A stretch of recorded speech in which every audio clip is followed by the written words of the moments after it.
the concept that fat can lead to toxicity is kind of overlooked in the low carb, high fat literature. They say that you do it for long enough, you're going to curb your appetite, the fat is going to help you be satiated, but that is not my experience. And the reason it's not my experience is because I see a lot of sick patients, and if I leave them on a high-fat diet, they'll get sicker, they'll get more insulin resistance, just like your husband had, that he would not have weight loss, his biomarkers would not improve. So if I were to say who is at risk of lipotoxicity, I would say the person who is at risk of lipotoxicity is the one who has... Welcome to Meat Matters with Jenny Mitich, your go-to podcast for everything related to animal-based lifestyles and improving your metabolic health. Today's interview is with Dr. Nadir Ali, an interventional cardiologist out of the Houston, Texas area. He's been practicing for over 30 years, and he is a strong supporter of animal-based diets in the treatment of metabolic disease, diabetes, heart disease, and to improve the quality of your cholesterol. I've been following Dr. Ali for some years. He has a YouTube channel, and he's also a frequent guest in the low carb conference circuit. I had the pleasure of meeting him in person at the Collaborative Science Conference in February, and I'm super excited to share this interview with you. You know, in this space, in the carnivore diet space, you know, high-fat carnivore is kind of like the go-to, but there are some people that just should not be eating a high-fat carnivore diet. And in this video, we're going to dive into exactly who those people are and how you can heal your metabolic health so that you can start including more fats in your diet. But this was a really, really interesting interview. I really think you're going to enjoy it. And if you end up enjoying it and you want to see more interviews like this, be sure to hit that subscribe button. By simply subscribing, we can get this information out to more and more people, and I can interview more and more experts like Dr. Nadir Ali. And if you'd like to take your support a step further, be sure to leave a 5-star rating on whatever podcast app you are listening on. The more positive reviews we have, the more we can get this information out to the people that need to hear it. And with that, let's dive into this interview with Dr. Nadir Ali. I am here with Dr. Nadir Ali. Thank you so much for joining me today. I wanted to start off by hearing a little bit about your background, how you got into medicine, why you wanted to become a doctor, where you went to medical school, and where you're currently practicing. Sure. I mean, it's a long journey. You know, I'm almost going to be 65 this year. So going that far back, my mom was a doctor. And I always imagined that I would be somebody who would be a physician with a stethoscope around his chest. And then that also transitioned me to becoming a cardiologist. I am from India. I did my medical school there. Then I did residency, chief medical residency, fellowship, and then research fellowship and interventional cardiology. And then I've been in practice since 1994, so 31 years. So if you take my cardiology fellowship together, that's been about 35 years of cardiology. It's been a long journey. Yeah, that's awesome. So you are currently a practicing interventional cardiologist in Houston, Texas, correct? Correct. We are in the NASA area where there is Space Center. So it's a pretty nice, very well-to-do part of town, a lot of intelligent people, because NASA engineers are, critical thinkers. It's good to be in this area because they force you to think. Yeah, my husband and I are big space nerds, so we're always going to the Space Coast in Florida or down to SpaceX in Boca Chica. And Houston, of course, is like the Mecca, so that's cool. You're a practicing interventional cardiologist. Within your practice, how does nutrition fit into your treatment plan? So nutrition is key. I mean, I shouldn't say nutrition alone, but lifestyle is key in my practice. So I have been doing low-carb nutrition, lifestyle medicine since 2012. So it's been a 13-year journey. It's always the conversation in my office, not just by looking at metabolic parameters through their blood work, but also looking at their blood pressure, their lifestyle, their other issues. So the most critical aspect of any interaction with a patient for me is metabolic health. And in the last 12 years, since I've been doing this, people seek me out for that. So my practice has kind of gradually evolved into such that almost everybody coming to me is not coming just for cardiology alone, but they're coming because they really want to improve their health through lifestyle. Okay, great. So the reason that you're on the podcast right now is we connected at the Collaborative Science Conference in Vegas. I did a talk on this experiment that we were running on my husband, an N-of-1 experiment, where he was not seeing improvements with the carnivore diet alone. He really had to incorporate extreme water fasting and some exercise in order to see any weight loss. And we were still having some stubborn biomarkers such as HDL and triglycerides and HSCRP, ferritin, and indicators of inflammation. So we connected afterwards, and we just talked briefly about the concept of lipotoxicity, which I know that you talk about a lot on your YouTube channel. So I wanted to talk about that today. What is lipotoxicity? Sure. The best way to define that is to say that if somebody has exceeded their personal fat threshold. So let's look at what personal fat threshold means. The body is designed to handle fat in a very specific way. So when you eat fat, unlike protein and carbs, gets dumped directly into the blood circulation. Protein and carbs, they go through the liver. Fat, on the other hand, is put into this fat globules called chylomicrons, which are water soluble. And what happens to those molecules is that they are in search of a fat cell to dump their fat cargo. And this happens very efficiently. The fat gets cleared within about 5 minutes, and the remainder of the fat is then picked up by the liver. Some of that is picked up by the muscles. So the amount of fat in your bloodstream, which is measured as triglycerides, should really be less than 100 in most people who are in a fasted state. When the fat levels are greater than 100, now the norms or the normals, according to medical literature, is 150, and I think that's too excessive. I think 100 is probably more like the right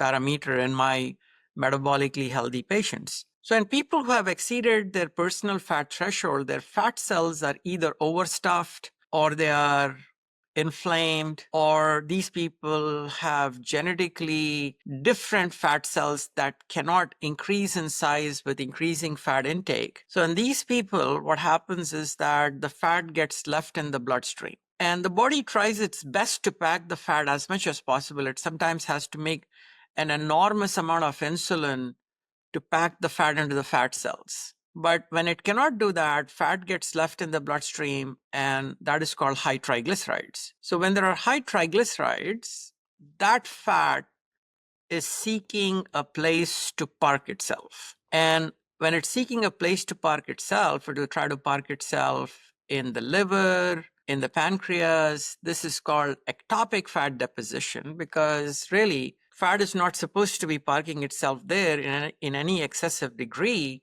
and it leads to visceral obesity. And the concept that fat can lead to toxicity is kind of overlooked in the low carb, high fat literature. They say that you do it for long enough, you're going to curb your appetite, the fat is going to help you be satiated, but that is not my experience.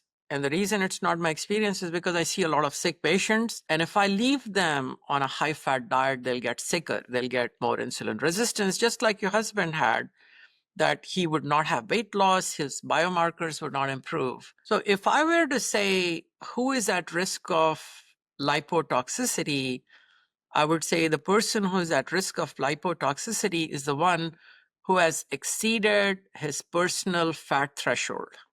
And the way I would define that is that they are not able to pack the fat into the fat cells despite enormous amounts of insulin.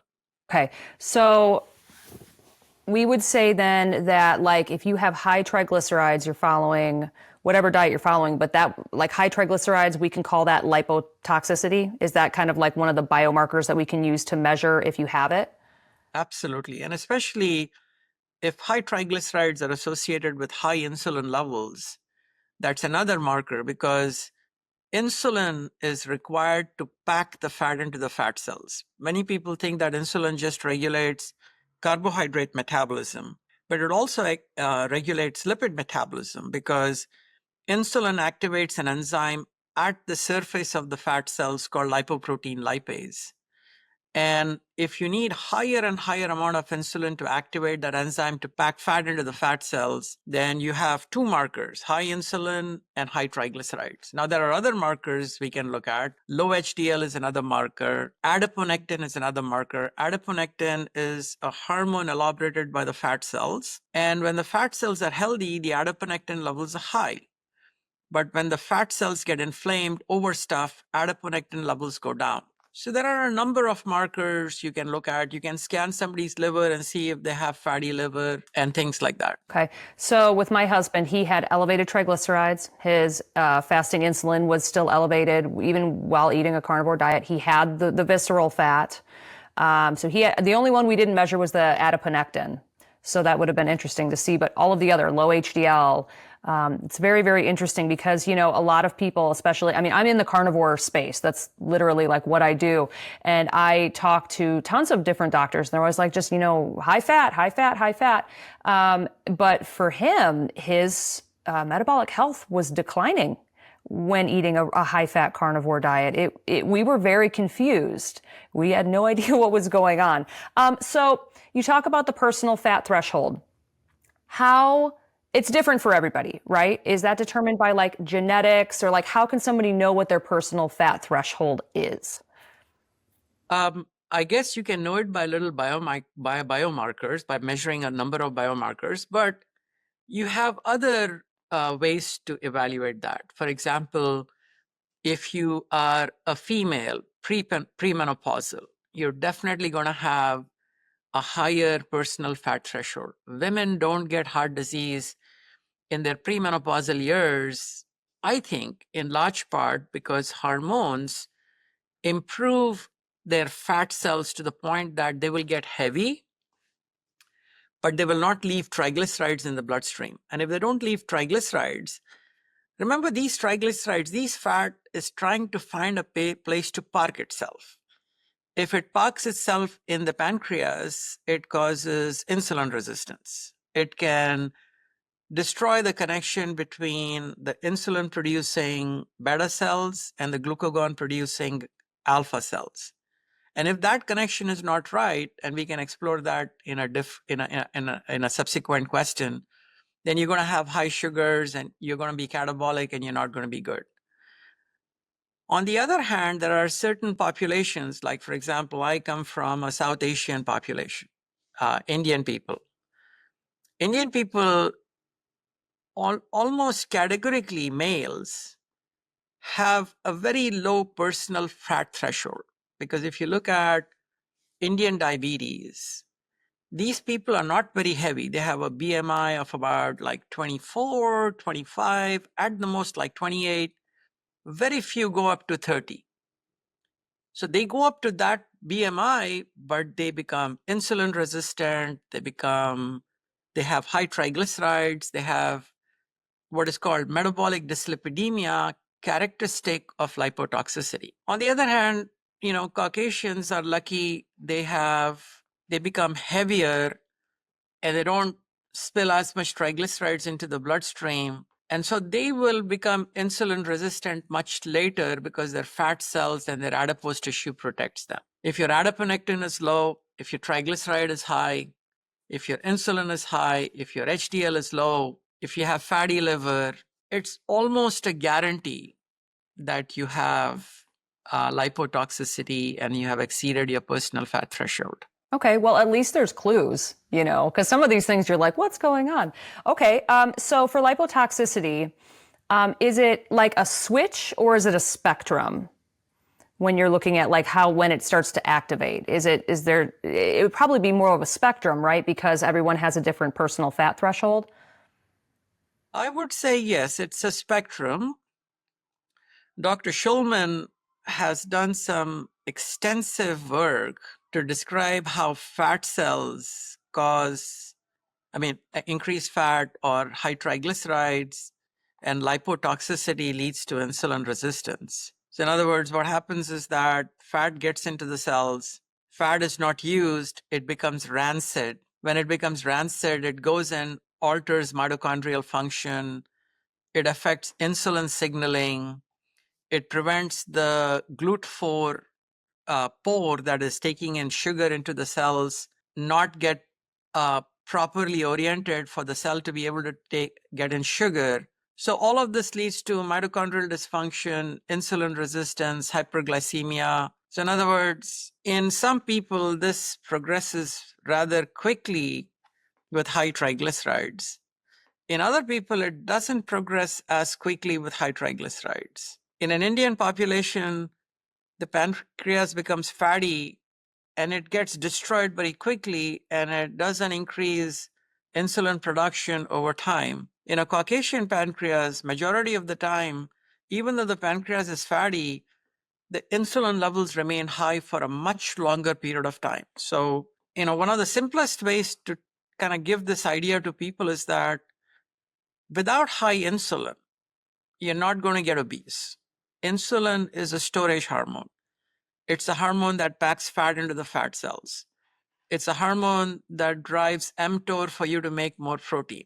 So somebody who is destroying their pancreas early is going to become diabetic but not obese. On the other hand, somebody whose pancreas becomes fatty and their insulin production remains high for a long time is the one who's going to get obese.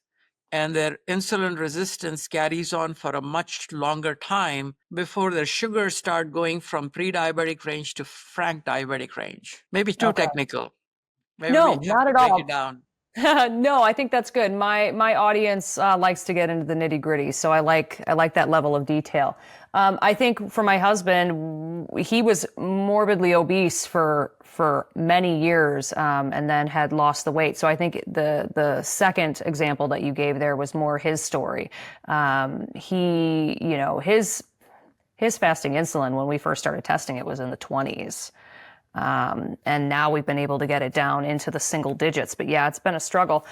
Okay, so let's say somebody, they have all these markers. They realize, okay, I have lipotoxicity. What do you do if you have lipotoxicity? What is the treatment that you use in your practice? It's a very good question. It's very difficult for people to comprehend. The simplest way to describe it is that it is high protein, low carb, low fat. Now, it's an extremely difficult diet, as you know, because whenever you go low carb, especially carnivore, you're going to by design eat a lot of fat. So this is where I lean in onto people like you, like Jason Fung, Megan Ramos, because these people need, in order to set their insulin resistance right, in order to empty their fat cells, they need a combination of long-term fasts, water fasts like you're doing, in combination with exercise. So this exercise also has to be very different. It cannot be high intensity exercise. It has to be zone 2 exercise that's fat burning, that as you go into higher zones, which means as the intensity of exercise increases, you're going to have to make carbs. You're going to have to burn carbs.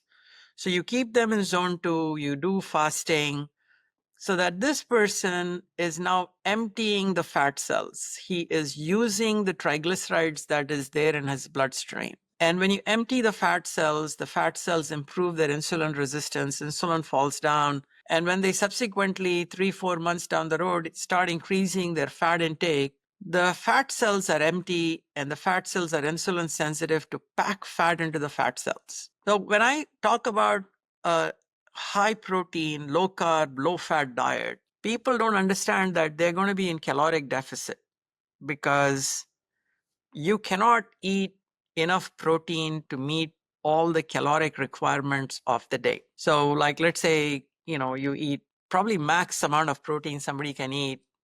If there are 70 grams, there are 70 kilograms, let's say somewhere around 155 to 160 pounds, is probably about 250 grams of protein. So 250 grams of protein is probably going to give them, let's say, around 1,000 calories.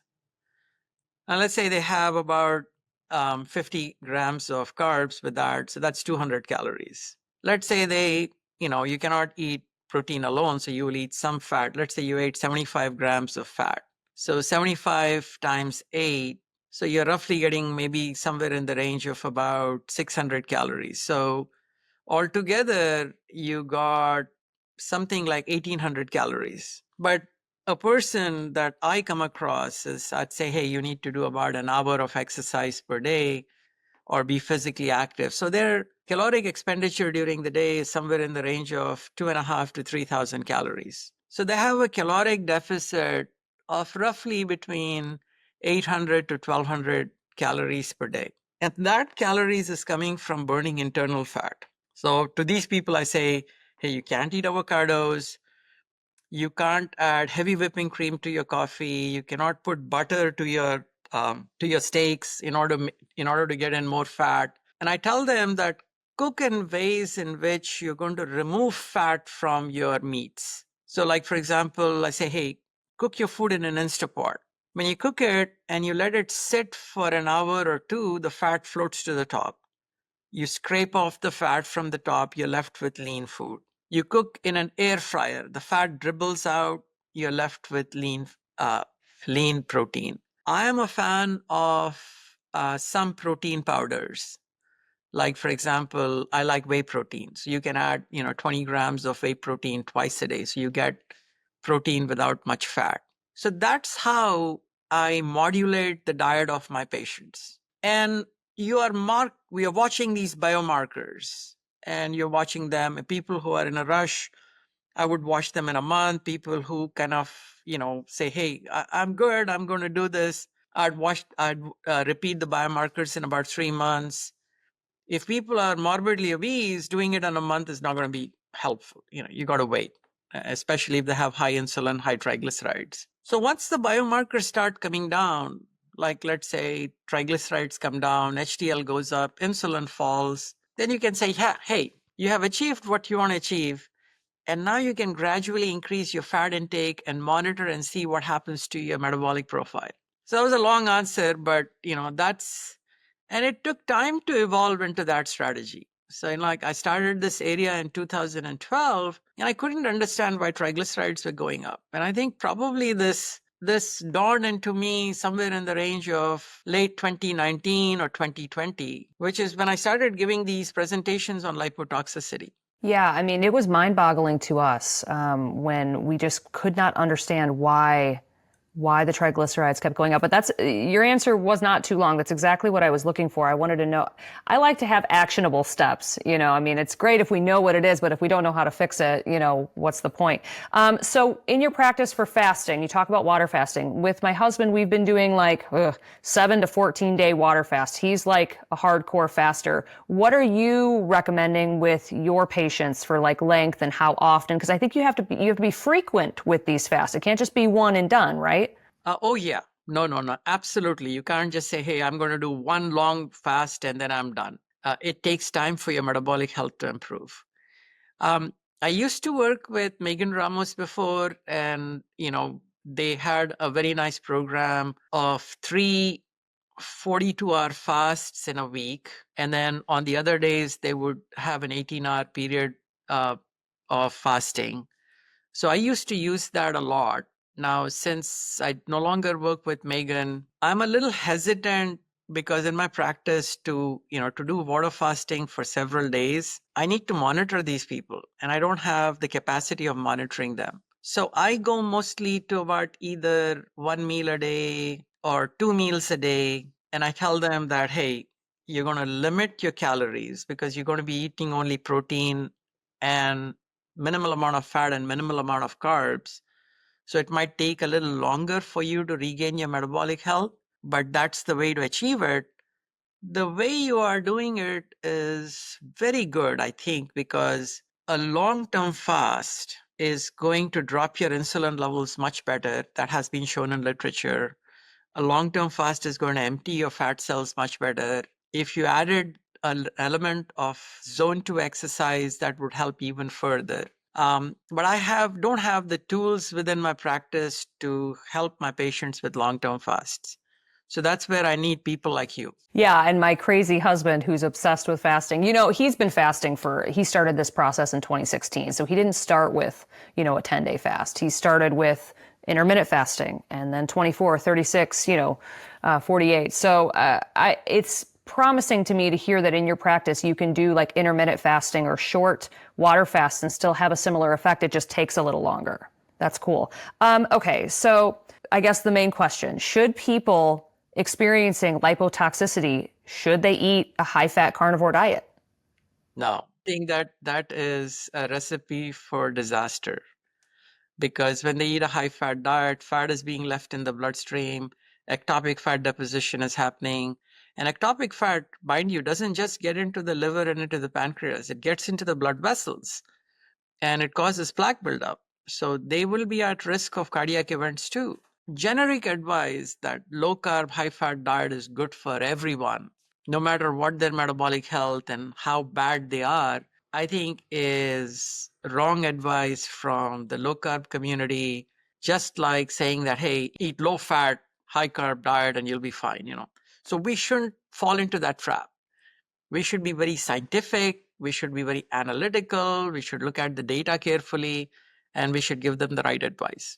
Yeah, it's highly individualized. Everybody is different. I am happy to announce that my new book, Complete Carnivore, is now available for pre-order. Complete Carnivore is an in-depth guide to the carnivore diet along with 80 plus carnivore recipes. And they're not just like cooking meat recipes. There's recipes for carnivores at any stage of their journey, and it definitely helps you mix it up a little bit if you're getting bored on the carnivore diet. When I was writing this book, I was really aiming to make this like the encyclopedia of the carnivore diet, and I am super excited for you to read it. Pre-sales are a huge deal for any first-time author, so if you'd like to show your support for me in any way, please consider pre-ordering this book. I will put the links in the show notes. Amazon and Barnes & Noble both have really good pre-order deals, where you will get the lowest price the book ever was from the time that you pre-order it to the time it's released. So let's say, for example, Amazon has a flash sale on my book, and you've already pre-ordered it, but then it goes down in price to like $20. Well, on release day, you will pay that $20 lowest price because you had already pre-ordered the book. Also, the book typically ships on release day, so you get it right away. Let's get this book onto every bookstore shelf in America and share the healing power of the carnivore diet with the world. Pre-order links are in the show notes, and I thank you so much for your support. I really appreciate it. How low fat does this diet need to be? Are there like particular macros that you follow in your practice for people experiencing lipotoxicity? I know you touched a little bit on it, but just going off like how much protein in grams or fat, like what's the range, do you think? Most people are not able to tolerate more than 2.5 grams of protein per kilogram body weight. So let's say you take a 70 kilogram person, 2.5 grams for them would be closer to about 200 grams of protein. 200 grams of protein is a lot of protein to eat. And when you eat 200 grams, after that, your body just does not want to eat more protein. They say, no, I just don't feel like eating. They want to eat something else. Some people are able to go up to 3 grams. And if they are, that's fine. That's good. I think it would be almost impossible to eat protein without some fat. And so I would say that if these people are not only fasting, not only being physically active, then I would say yes, about 75 grams of fat in a day is reasonable.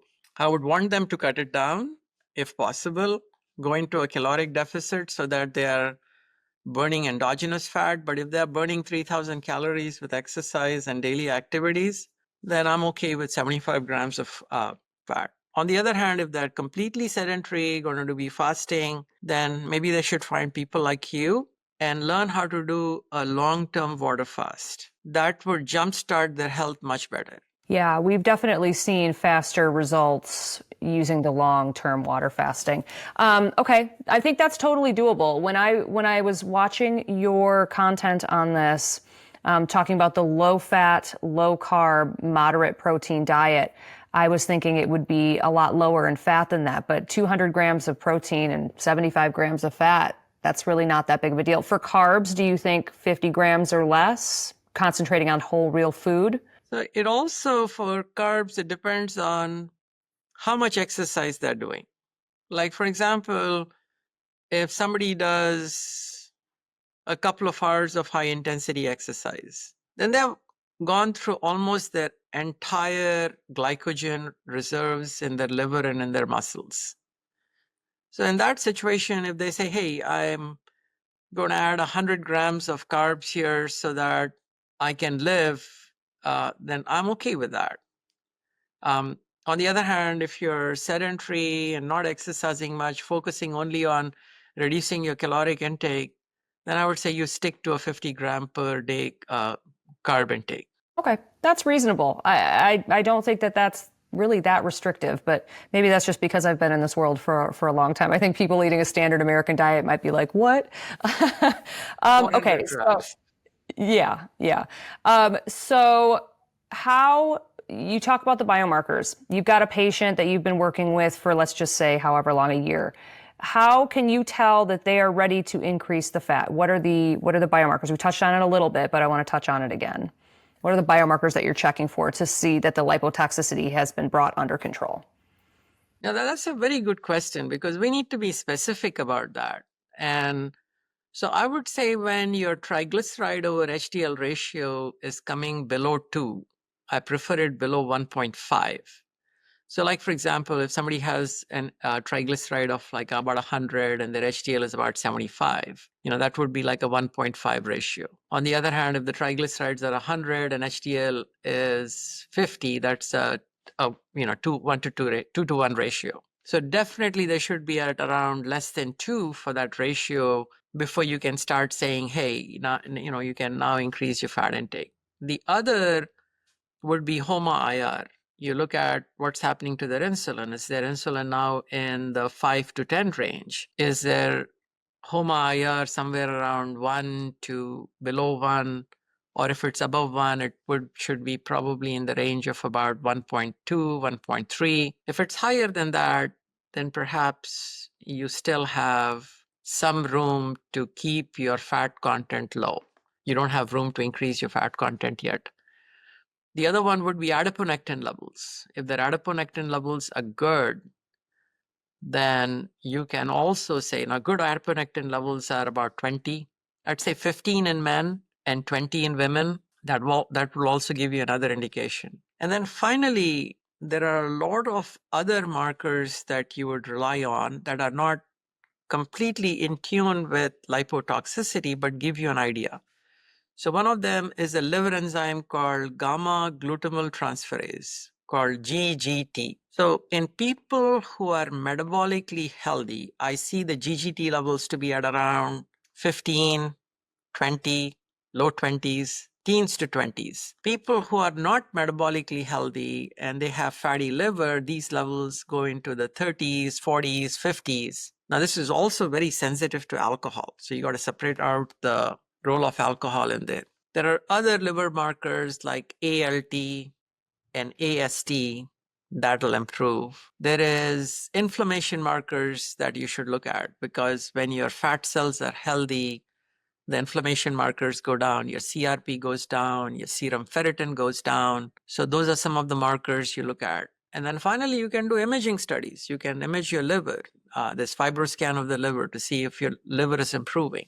If you want to be more sophisticated, you can do MRI scans. Now, some other people do IDEXA scans to see how the visceral fat is coming down.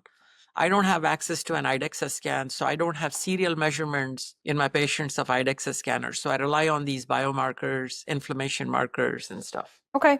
I mean, I think that's great that we can measure it. I'm the queen of measuring, so I enjoy that. So a person gets their lipotoxicity under control. All these biomarkers have improved. They can, if they want to, start doing a high-fat carnivore or high-fat diet again. But they should pay attention to these markers, like maybe test every 3 to 6 months just to make sure they haven't reached that personal fat threshold again. If they start to see a decline in those numbers, should they kind of back off on the fat again? I couldn't agree more because what got them here in the first place means that they are biologically maybe somewhat different than people who can eat enormous amounts of fat and never get lipotoxicity. And of course, you can define lipotoxicity the way we defined. So if you change after you have improved and you don't monitor, you would not know if you have reverted. And absolutely, you have to do that. Okay. Do you think that a person can heal from lipotoxicity like completely and then they would be able to just go to high fat carnivore and it would be fine? Or do they need to be careful forever? What are your thoughts on that? That's an extremely good question. And so, and I won't name names, okay, because that's wrong. Because the people who get into this community and they say type 2 diabetes is reversible. And to a certain degree, they are right, because most people with type 2 diabetes have high insulin levels. So if I see an obese person with high insulin levels, I feel a little way happy for that person, because that means that they are still capable of making a large amount of insulin. So in this person, I would say lipotoxicity is reversible with lifestyle. On the other hand, I'm in the habit of doing what is called a pancreatic stress test. So my pancreatic stress test, and maybe we can then get into the insulin and glucagon here, is a little different than Dr. Joseph Kraft's test, because Dr. Joseph Kraft did like seminal work, and then his work was added on by another physician from Texas by name Dr. Roger Unger. So I need to give credit to both Dr. Kraft and Dr. Unger for me to start doing this, what is called the pancreatic stress test. So my pancreatic stress test is one in which I measure insulin, I measure glucose, I measure C-peptide, and I measure glucagon. This is in the fasted state after a 14-hour fast. Now, I don't give them a glucose load, but I tell them, go have a standard meal. Take pictures of what you have eaten, how much carbs you have eaten, how much fat you have eaten, how much protein you have eaten. I want them to eat carbs in that meal. Okay, so let's take a scenario in which somebody is a type 2 diabetic and they're not going to heal. So this is somebody who has low insulin levels at fasting, sort of borderline low C-peptide levels. They have maybe high glucagon and high sugars. This person eats a meal, their sugars skyrocket, the insulin barely budges, the C-peptide remains about the same, and their glucagon goes up. So this is a person, he's not going to heal because they're not making enough insulin. Their pancreas is already destroyed. And perhaps it can regenerate and recover, but he's not going to heal. On the other hand, somebody started with high insulin, high sugar, ate the meal, the sugars went up, but the insulin went up, like let's say between 50 and 100. Their C-peptide went up, especially if their glucagon dropped, because when insulin goes up, glucagon is supposed to drop. And in a minute, I'm going to talk about insulin-glucagon interaction. That is a person I would say will heal completely from lipotoxicity with lifestyle. So it is sort of irresponsible to tell that every type 2 diabetic is going to become a non-diabetic with a lifestyle that we are proposing without getting some basic information about their pancreatic health. So if you are interested, I will talk a little bit about insulin glucagon interactions, but if it's too technical, we can leave that out. No, I would love to hear your take on it. So according to Dr. Roger Unger, and I completely believe him, it is an evolutionary sense to have the alpha cells in the pancreas that make glucagon and the beta cells that are making insulin in close juxtapositioning to each other. In other words, they're right next to each other. So when a hormone is produced like insulin, it not only has an endocrine effect. Endocrine effect means that it has an effect far away from where it is produced, in the brain, in the muscles, but it also has what is called a paracrine effect. A paracrine effect is in the immediate vicinity of that cell. So as insulin goes up, it's giving signals to the glucagon producing cells that, hey, you need to shut down. So let's think about it. When do you make glucagon? You make glucagon like if your husband is on a water fast, his glucagon levels are skyrocketed. And the reason for that is that glucagon tells the liver, hey, release the stored sugar if that person needs it in an emergency. That's called glycogenolysis, glycogen being converted into glucose. It also takes the glycerol part of the fat cells As the fat cells go through lipolysis and they release fatty acids and glycerol, it takes glycerol and converts it into glucose. It also takes certain amino acids. So as you have muscle breakdown, and you're going to have some muscle breakdown with fasting, and there's a phenomenon called autophagy. That means muscle breakdown is not necessarily bad because you're taking out senescent dead muscle first. You're not taking out healthy muscle. So long-term fasting is not necessarily bad for your muscles. I want to kind of make that clear. But anyway, as far as glucagon is concerned, it takes those amino acids from muscle breakdown and it's converting them into glucose. So it's serving an important role in fasting, in autophagy, to maintain the health of the person, keep enough glucose around, supply glucose to the brain because brain needs glucose even in long-term fasts. Now, let's take a situation in which somebody is severely insulin resistant, and you describe that insulin resistance at the level of the pancreas. The glucagon producing cells, because the pancreas is so fatty, are covered by fat.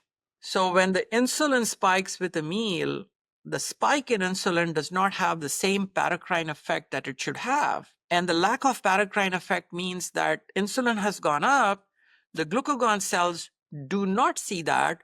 Glucagon remains high or goes up further. So you have eaten a large meal, and yet the liver is getting signals from the glucagon, put out more sugar into the bloodstream. The muscles are getting a signal, hey, you need to break down because glucagon level is high. So that's a catabolic state. And that's what Dr. Unger described. So if somebody is in a catabolic state, in other words, their pancreas is fatty and the glucagon levels are high,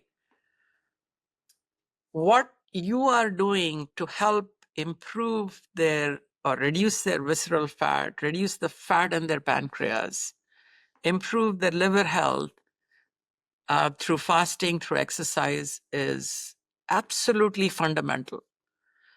In my practice, I use a few medicines that suppress glucagon levels. One of them is semaglutide. The other one is tirzepatide. No, tirzepatide doesn't reduce it as much as semaglutide does. And then there are a few other medicines that are called DTP4 inhibitors. Genovia or gliptins is one of those category of medicines because they reduce glucagon levels.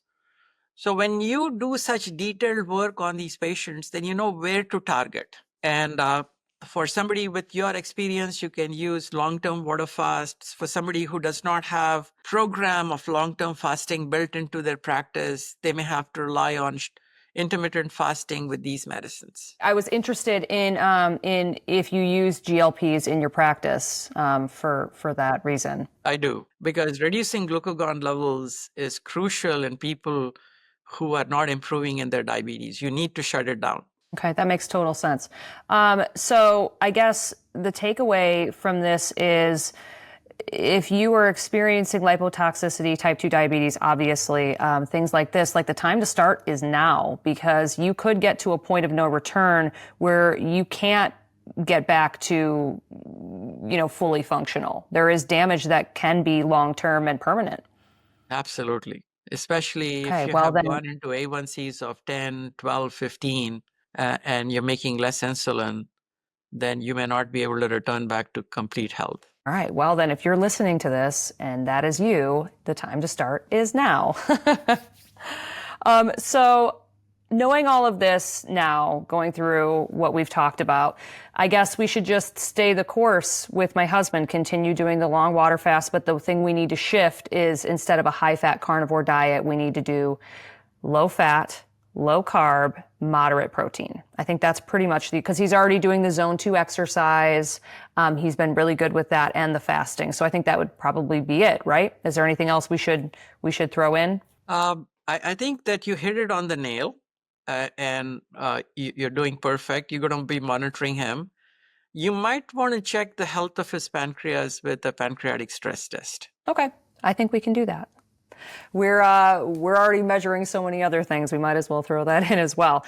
Okay, great. I feel like I was very excited for this interview because I had gotten a pretty good understanding of it from your videos, but being able to talk to you about this and dive into it deep, I think is very helpful for me. And I know it's going to be helpful for a lot of my listeners out there. So I really appreciate you coming on. This episode of Meat Matters is sponsored by Element Electrolytes. I've been using Element since the beginning of my carnivore lifestyle. I use the raw unflavored packets, and each packet has 1,000 milligrams of sodium, 200 milligrams of potassium, and 60 milligrams of magnesium. I recommend drinking one packet of the raw unflavored electrolytes in 16 to 24 ounces of water first thing in the morning when you're beginning a low carb lifestyle such as carnivore, because electrolytes can help to mitigate the worst of your keto flu symptoms. And then you can have a few more packets throughout the day if needed. For me, at over 2 years on carnivore, I still use these raw unflavored packets several times per week, and in the summertime, I'm using them a lot more because I do a lot of exercise outdoors, a lot of work outdoors, and I want to stay hydrated. They recently released some delicious sparkling water, so if you wanted something that had a flavor to it, these are the way to go. Both the raw unflavored packets and their sparkling waters are completely free of maltodextrin and are excellent choices on a carnivore or low carb lifestyle. Right now, Element is offering my listeners a free sample pack with any order. So you can go to the link in the show notes. It's drinkelement.com/meatmatters. That's DRINKLMNT.com/meatmatters and get your free sample pack with any order today. I wanted to move on from lipotoxicity quickly. I wanted to talk a little bit about you,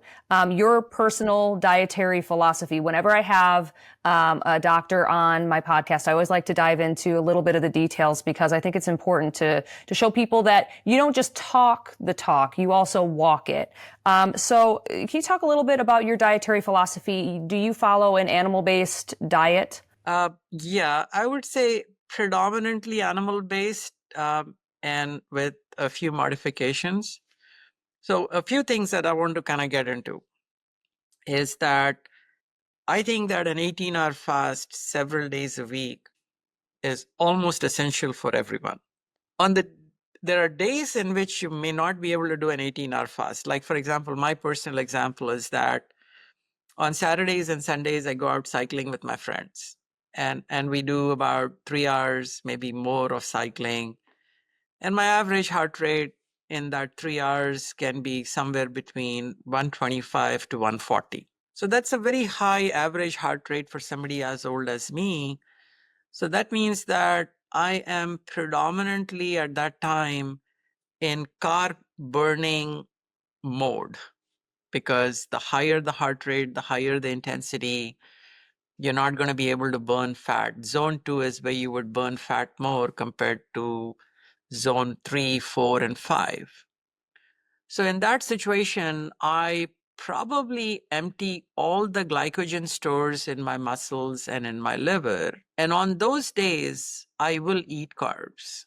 So I may have some brown rice, I may have blueberries, strawberries, I may have a piece of Ezekiel bread, somewhere in the range of about maybe 100, even up to 150 grams of carbs.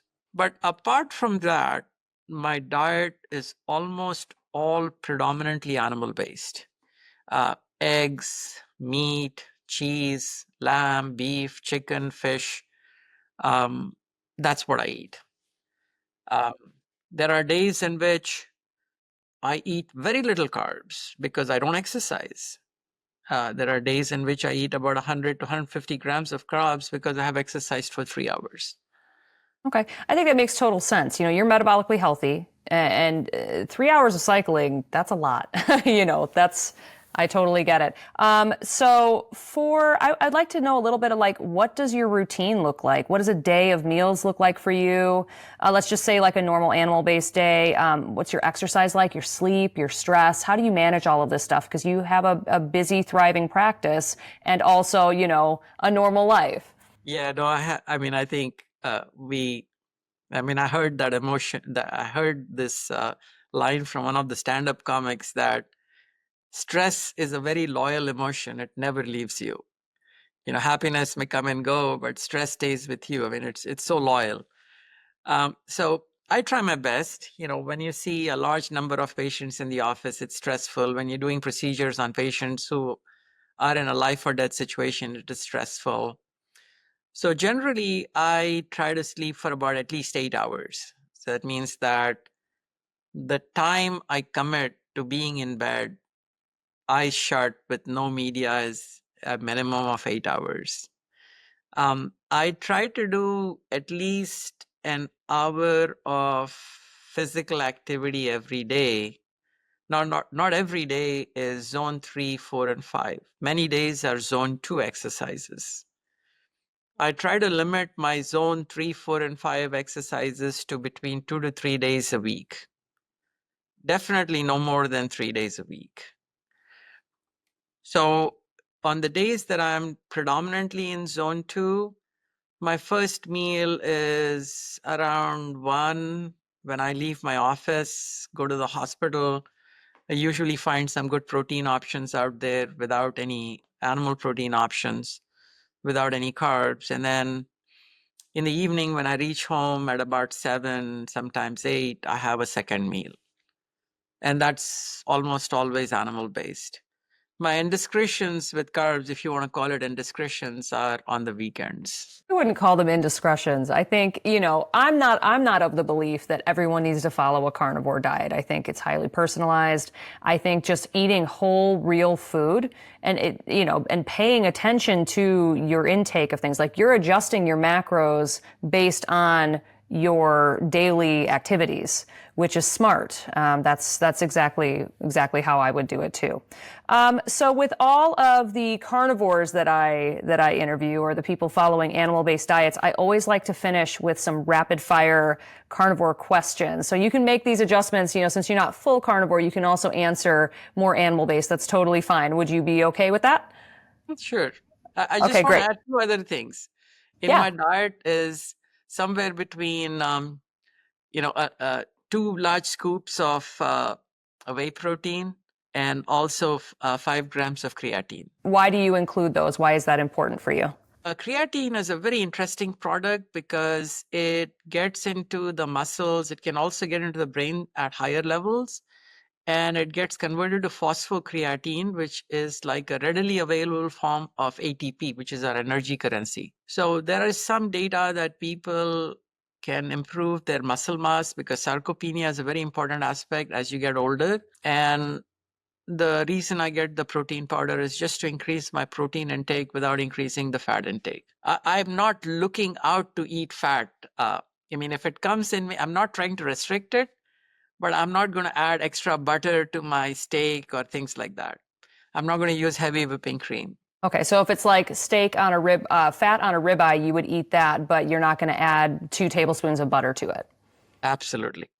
Got it. Okay, makes sense. I eat a lot of fat. I mean, like a ton. I'm probably 80% fat, 20% protein, but my trigs are like 32. My HSCRP is 0.18. Like, I don't have any of the lipotoxicity. Whereas if my husband ate that stuff, totally different.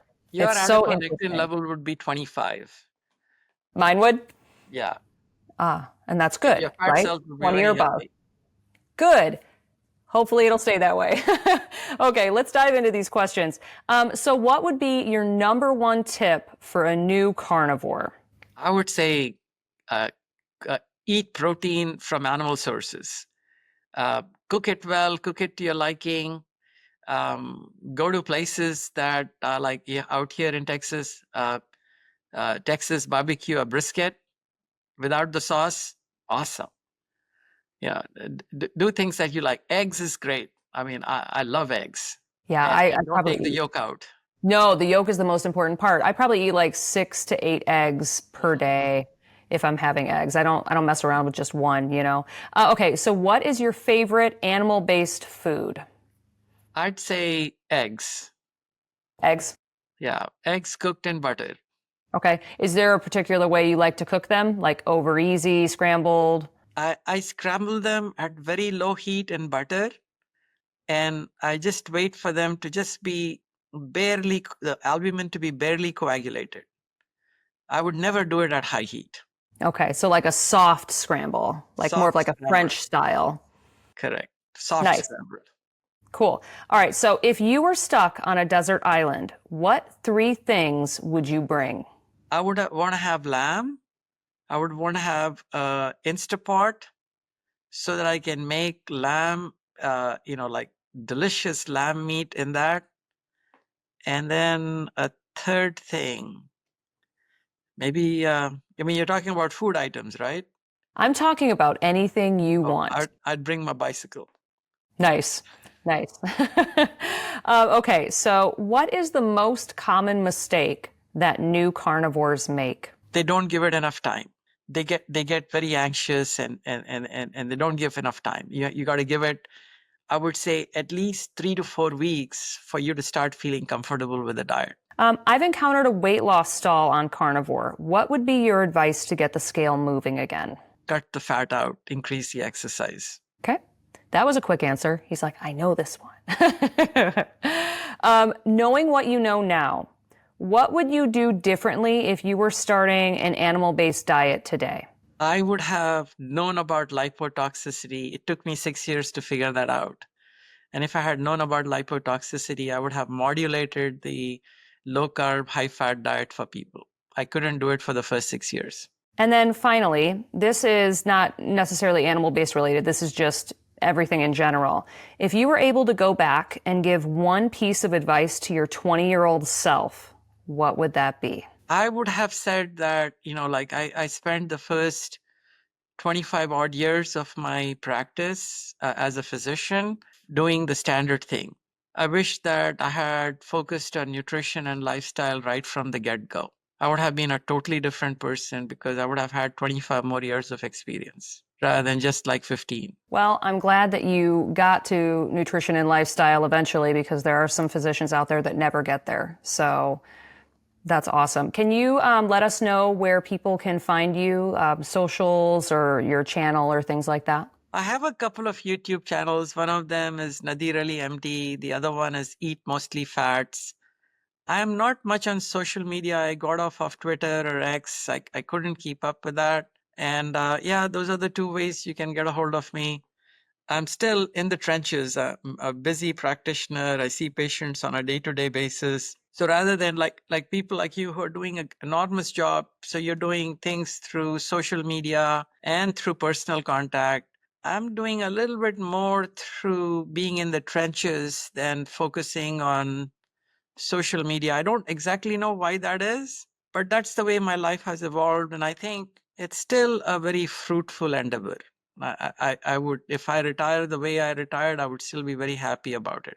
Honestly, we need people in the trenches. I'm 41. I would love to go back to school and get my medical degree, but at this point, it's just not in the cards. It takes so long. I'm jealous of you in working with these individual patients. I think that's amazing. So thank you so much for taking the time to talk to me today. I would love to have you on again to pick your brain about other topics because this isn't just the only thing in your wheelhouse. But again, thank you so much for coming on today. Thank you, Jenny. I really absolutely enjoyed this hour with us. Take care. There is nothing like the rich, buttery taste of American Wagyu. But it's not just the delicious taste that American Wagyu cattle are known for. It's also their healthy fat profile. They're not like the Japanese Wagyu cows that are all fat and very little meat. American Wagyu cows are known for having more meat than their Japanese counterparts, but the extra fat content makes the flavor of the meat so much better. And if you're following carnivore or a low-carb lifestyle, you'll know that animal fats are integral for human health. I get my American Wagyu from Ozark Valley Beef in Edgar Springs, Missouri. Their cattle are ethically raised and live happy, healthy lives in the Ozark Valley region. These cows are all born, raised, and slaughtered within that same area of Missouri. And they are raised without antibiotics and live the bulk of their lives on pasture. Ozark Valley Wagyu's ground beef is to die for, but they also have amazing ribeyes, sirloins, chuck roasts, and so much more. If you'd like to try out any of Ozark Valley Wagyu's products, you can head to the link in the show notes and use code Jenny15 to get 15% off your order. And if after trying this beef, you're like, oh my God, I'm obsessed, and you want to keep ordering it, you can continue to use my code Jenny15 to save 15% every single time you order. Head to the link in the show notes to try this buttery, delicious American Wagyu steak today.